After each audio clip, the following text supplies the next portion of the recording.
and welcome to another rail biking video. Here I am a couple miles from home. I'm very lucky.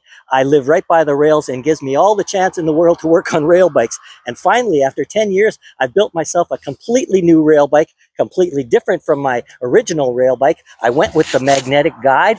Been thinking about that for some years. I'm sure some of you have been thinking about it too. Here it is. And I also went with this single Outrigger pole, and that is a fantastic thing. This whole bike is much better than my original bike, and I love it, and I can't wait to show it to you. Let's take a look. Here's the Magnetic Guide. It works beautiful. This is a brush deflector on there. You got to have the caster wheel on here, the swivel caster. Swap out the wheel on the swivel caster for a nice rollerblade wheel, and it works really well. Here you can see the clearance for the magnets. That's about 1/8 of an inch. This is light tubing that probably came from a gazebo. I found that in the junk. I just drilled a hole the same size as the nuts, and put the tubing on there, and then added on the plates and everything else. There, it's about 37 inches, I think, from the nuts of the wheel here to the center of this wheel. We've got a nice cord on here to pick up the guide and to hold the guide from falling down. Let's take a look underneath the guide, and we'll show you the magnet plate. That's just hardwood, and I've got 10 magnets in there. Actually, it's 30 magnets. I bought a pack of number 52 neodymium, 1/2 by 3/16, and stuck 3 of them together for each one there, and then glued them into the holes into that block of hardwood. I put then a piece of sheet metal on each row, actually a couple strips of sheet metal, and then I screwed it onto the rest of the guide there. So the Magnetic Guide here is actually a lot safer than the guide on my other bike that has wheels that hang down on each side of the track. And here's a prime example of why. Those wheels that hang down on each side of the guide can easily get caught on something like this. That's why I had to build deflectors on those wheels so that they could sort of jump over anything like that. But this thing, you know, I mean, you don't have to worry about it at all. And here is a feature that I really love about this bike, is the single Outrigger pole. No struts to hold it. I just made a heavy-duty bracket that bolts right onto the bike. I also angled it back so that wheel is about center of the bike wheels, and it works pretty good. This is telescopic, this pole, so you can really adjust it perfectly for the rails. I just put a piece of hardwood dowel into this piece of tubing, and then just drilled a hole right through there, and stuck on another rollerblade wheel. Rollerblade wheels are very good. The bike is a free bike from the dump. In fact, everything I built this with is scavenged and mostly free, except for the bolts and except for the magnets.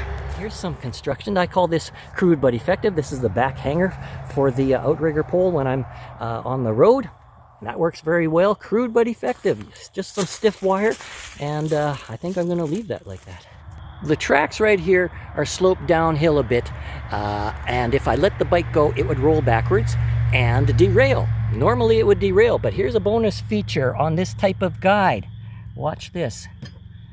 The swivel caster steers off the rail a bit, and the magnet drops and locks down onto the rail, and there we go. We have a nice park brake. And just like my original rail bike, this bike is also made to lean into the tracks a little bit. You want to have your weight to the inside of the tracks. That's what keeps the Outrigger wheel down. If you have your weight on the outside, the bike's going to tip over, and that's not fun. Okay, so that's a little look at the bike. Let's turn her around and head home.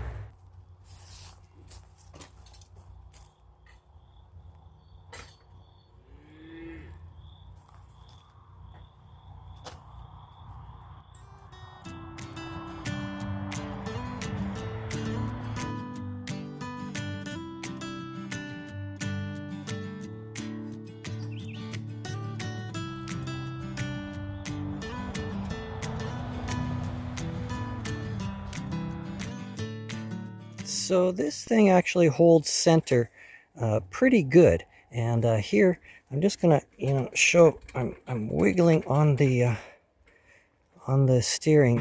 Whoops! Oh, that's a feature right there. If you steer too far off, like that, the magnet actually bottoms out and acts as a brake. And the guide steers off well before the wheel steers off, so you don't derail. It's really something. And it's a really nice day for a ride on the rails. Here's a look at the Outrigger doing its job. The magnetic guide is doing its job. Yeah, very pleasant.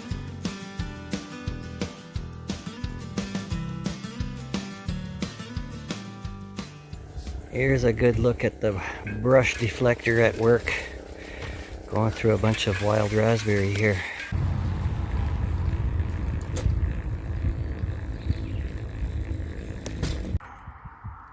So after putting about 40 miles on this thing already, not once have I derailed or even really come close to derailing. And right now I'm going with no hands, not worried about it at all. She just centers to the rail and that's where she stays.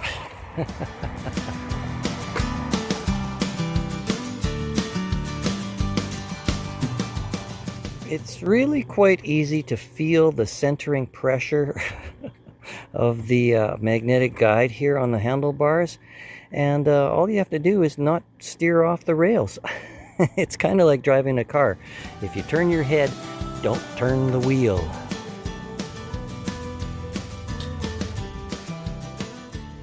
So I must say I am very, very happy with this bike.